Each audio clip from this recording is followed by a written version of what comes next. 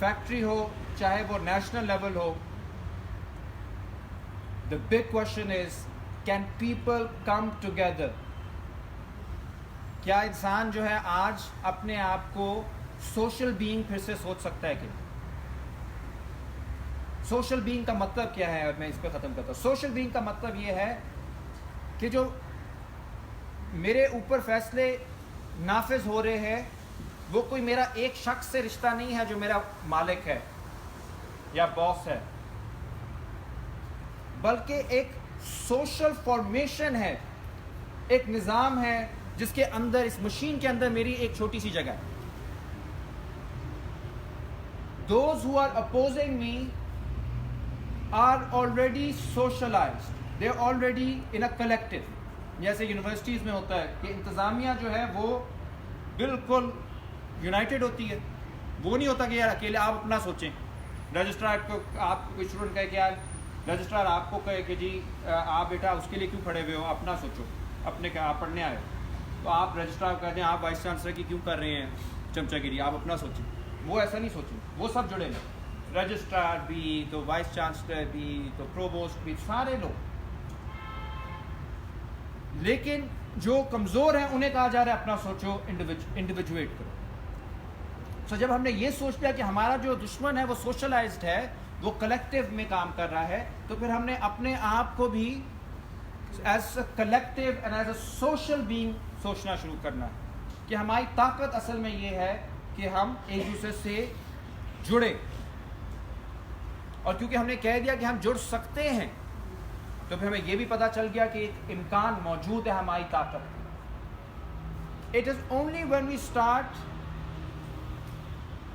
joining with others, اور joining کے others کا مطلب ہے کہ آپ اس کلیکٹیو کے اندر ایک دوسرے کے دکھوں کو بھی, غموں کو بھی, ایک دوسرے کی مشکلات کو بھی اون کر رہے ہو. آپ فار دا فرسٹ ٹائم آپ کو لگ رہا ہے کہ کسی اور کے جو دکھ ہے وہ اجنبی نہیں آپ کے لیے, اور آپ کو یہ بھی محسوس ہونے لگا ہے کہ آپ کے دکھ بھی دوسروں کے لیے اب اجنبی نہیں.